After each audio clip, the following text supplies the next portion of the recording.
Japan से चीन के लिए रवाना हुए पीएम मोदी एससीओ शिखर सम्मेलन में लेंगे हिस्सा। जिनपिंग और पुतिन से हो सकती है मुलाकात।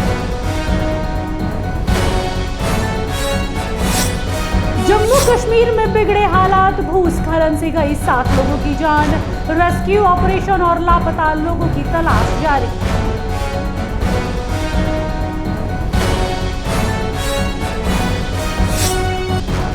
आरा में राहुल गांधी के वोट अधिकार यात्रा के खिलाफ विरोध। बीजेपी कार्यकर्ताओं ने राहुल को दिखाया काला झंडा, मोदी जिंदाबाद के लगाए नारे। पीएम मोदी को कहे गए अपशब्दों को लेकर रोष। पटना के गांधी मैदान में बीजेपी का धरना, हाथों में काला पट्टी बांधकर धरने पर बैठे नेता।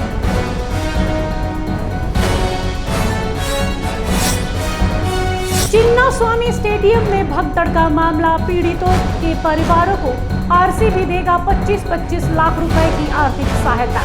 भगदड़ में हुई थी 11 लोगों की मौत।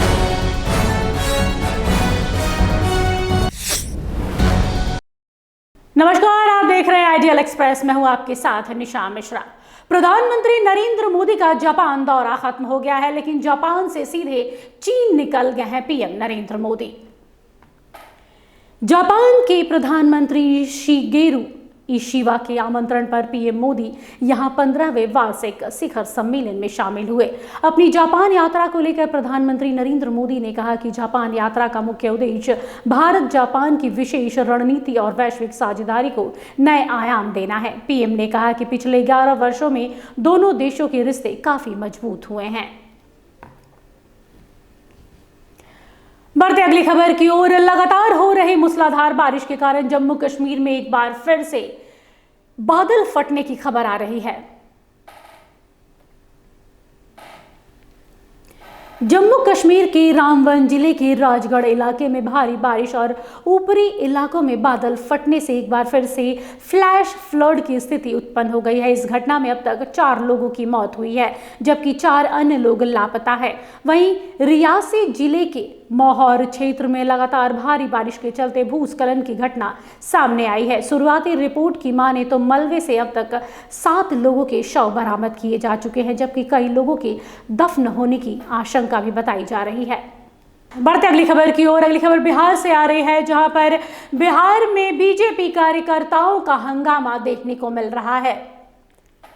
बिहार की राजधानी पटना के गांधी मैदान में बीजेपी नेताओं और कार्यकर्ताओं ने धरना प्रदर्शन किया है।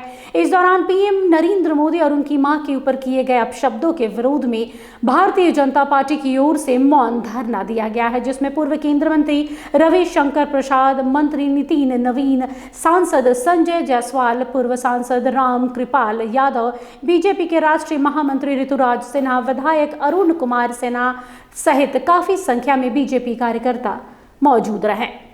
राहुल गांधी जी, तेजस्वी यादव जी, आपकी यात्रा में भारत के प्रधानमंत्री की स्वर्गीय माता जी का अपमान हुआ है। संविधान बचाने की बात आप दोनों करते हैं, झूठ। संस्कार सब भूल गए क्या? देश में माताओं का अपमान नहीं होता है, और वो भी स्वर्गीय माता जी, जिन्होंने बर्तन मांज के गरीबी में भारत के प्रधानमंत्री को आगे बढ़ाया। क्या मतलब है इसका? ये बहुत पीड़ादायक है। तो राहुल गांधी जी जो ये नाटक कर रहे हैं वोटर बचाने का, कोई संस्कार नहीं बचा। विपक्ष के नेता हैं, उनके पिताजी प्रधानमंत्री रहे हैं, उनकी दादी प्रधानमंत्री रही हैं, उनके परनाना रहे हैं। यही संस्कार सीखा है कि प्रधानमंत्री पद एक महत्वपूर्ण पद होता है। उनके माताजी का अपमान कोई नई बात नहीं है। याद करिए, इन लोगों ने स्टालिन को बुलाया था ना पटना में। और हमारा बस ये कहना है कि ये राजनीति के लिए अच्छा नहीं है। राजनीति क्या, लोकलाज की भी हर एक मर्यादा को इसने चूर चूर किया है। अगर राहुल जी, तेजस्वी जी को लगता है कि ये गलत हुआ है, उनके मंच से रिजवी जी जो कार्यकर्ता है उन्होंने गलत शब्दों का चयन किया है, गलत बात रखी है, तो राहुल जी, तेजस्वी जी को इतनी संवेदना होनी चाहिए कि वो बिहार की जनता से, प्रधानमंत्री जी से क्षमा प्रार्थना करें क्योंकि माता जी मेरी भी हैं, माता जी राहुल जी की भी हैं, तेजस्वी जी की भी हैं। किसी की माँ को, किसी की बहन को इस तरह के शब्द का प्रयोग अगर आप करिएगा तो वो निंदनीय नहीं, वो सही मायने में आक्रोश का कारण बनता है। तो यहाँ तो प्रधानमंत्री जी की माता जी की बात है, और वो भी स्वर्गीय माता जी, जिस बिहार को हम। बढ़ते अगली खबर की ओर। बिहार के दरभंगा में पीएम नरेंद्र मोदी और उनकी मां को लेकर जो अपशब्द का इस्तेमाल किया गया था, अब वो राजनीतिक तूल पकड़ता जा रहा है। कांग्रेस की यात्रा के दौरान पीएम नरेंद्र मोदी की मां पर किए गए अपशब्दों का मामला अब बढ़ता हुआ नजर आ रहा है, जिसके खिलाफ देश भर में एफआईआर दर्ज किए जा रहे हैं। इसी बीच राजधानी रांची के सुखदेव नगर थाना में राष्ट्र धर्म रक्षा मंच के द्वारा प्राथमिकी दर्ज कराई गई है। देखिए ये विशेष रिपोर्ट। जहां सार्वजनिक मंच से देश के प्रधानमंत्री के माता जी को जो दिवंगत है उनको खुले मन से गाली गलौज किया गया, इससे पूरे देश में एक आक्रोश है, एक नाराज़गी है। हम लोग आहत हैं। एक सामान्य नागरिक के तौर पर हम लोग ये उम्मीद करते हैं कि जो भी हमारा रिप्रेजेंटेटिव हो या जो भी पॉलिटिकल पार्टी हो, उसको अपनी एक सूचिता बनाई रखनी चाहिए, उसको एक नैतिकता बनाए रखनी चाहिए।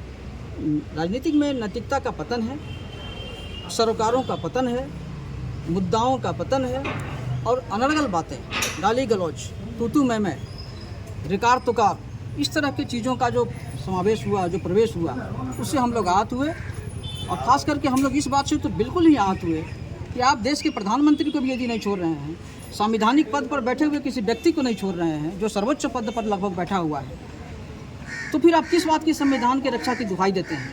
यदि आप संवैधानिक पद पर बैठे हुए व्यक्ति को अपमानित कर रहे हैं सीधे तौर पर, तो फिर आपको संविधान के बारे में चर्चा करने का कोई हक नहीं।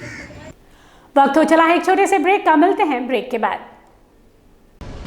बदलते समय के बीच खबरों की दुनिया में आइडियल एक्सप्रेस की एंट्री। खबरों से बनाएंगे अपनी पहचान और रखेंगे निष्पक्ष पत्रकारिता की मिसाल।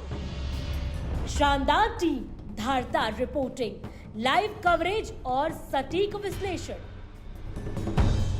बिरसा का उलगुलान दिखाएंगे और बुद्ध की धरती पर बढ़ते जुर्म की दास्तां बताएंगे।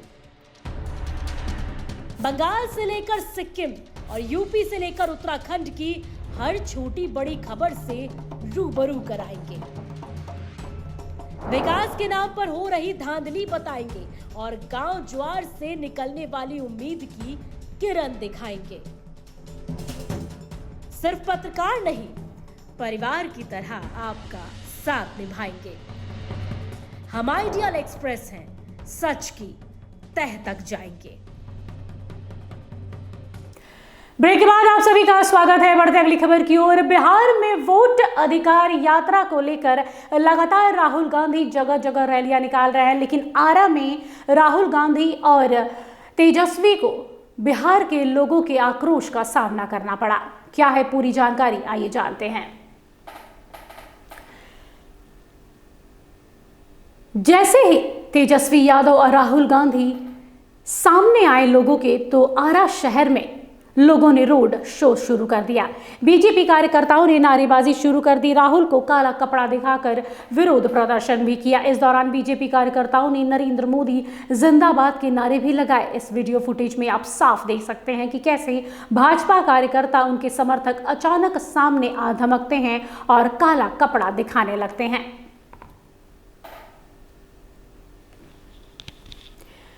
बढ़ते अगली खबर की ओर। जामताड़ा जिले से एक सनसनीखेज खुलासा हुआ है। एक बड़ी खबर आ रही है। जामताड़ा जिले के कुंडहित थाना क्षेत्र से एक दिल दहला देने वाली खबर संज्ञान में आई है, जहां नगरी गांव में सुबह करीब 9 बजे एक दर्दनाक सड़क हादसा हुआ है। एक महिला की मौत हो गई है। बताया जा रहा है मृतक महिला कुशमा से नगरी दुकान आई थी। घर जाने के क्रम में नगरी मोड़ पर ट्रैक्टर ने उसे कुचल दिया, जिससे उसकी मौके पर ही मौत हो गई। मृतक महिला की पहचान फतेहपुर प्रखंड की कुशमा गांव के रहने वाली सूरजमुनि सुरेन, पति सुनीतन मुर्मू के रूप में हुई है। वहीं अपने पीछे 3 बेटा और 2 बेटी छोड़ गई हैं। इस घटना की सूचना मिलते ही कुंडहित पुलिस दल बल के साथ मौके पर पहुंची और शव को कब्जे में लेकर शिनाख्त शुरू कर दी है।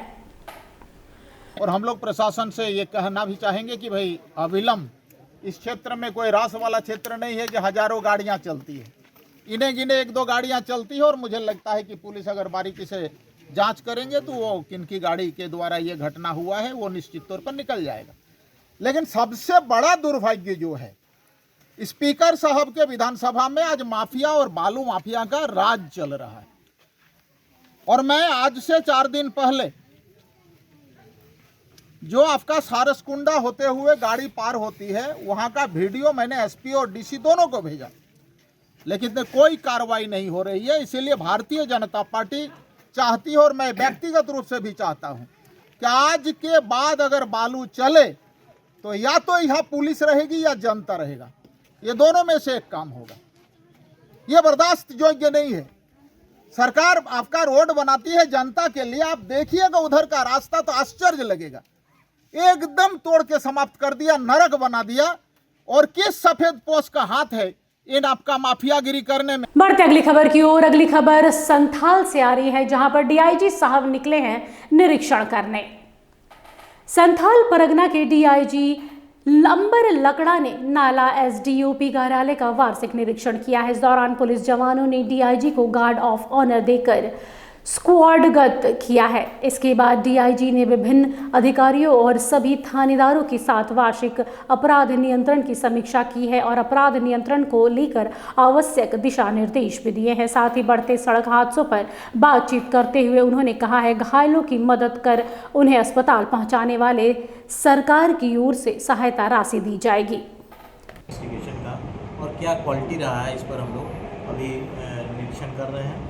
और साथ साथ ये भी सभी थाना प्रभारी जो इस सर्कल में और सब डिवीज़न में आते हैं, उनको भी खास हर एक उनकी समस्या के अनुसार उनको दिशा निर्देश दिया गया है। रोड एक्सीडेंट वाला सर, और यहाँ देखा गया है कि मेन रोड है यहाँ, और बॉर्डरिंग एरिया भी है, और बाहर के भी वाहन यहाँ के वाहन चलते हैं, तो एक्सीडेंट्स तो यहाँ पर होते हैं। और उस संबंध में भी हम लोग खास डायरेक्शन दिए हैं, और इस संबंध में सरकार की ओर से आईरैड और ईरैड की जो एंट्री है उसकी भी हम लोग यहाँ पर जांच किया गया, और किस हद तक यहाँ पर एंट्री की जा रही है।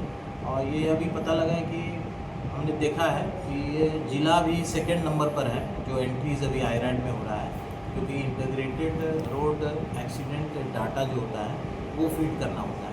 अभी हमारे जितने यहाँ आईओज़ होते हैं जो रोड एक्सीडेंट के केस का इन्वेस्टिगेशन करते हैं, उनको इनको अभी शुरुआत में जो ये स्कीम चलाया गया है, तो उनको ट्रेनिंग किस हद तक दिया गया है, इस संबंध में भी हम लोग समीक्षा। फिलहाल के लिए इस बुलेटिन में बस इतना ही। देश दुनिया की तमाम बड़ी खबरों के लिए देखते रहिए आइडियल एक्सप्रेस। नमस्कार।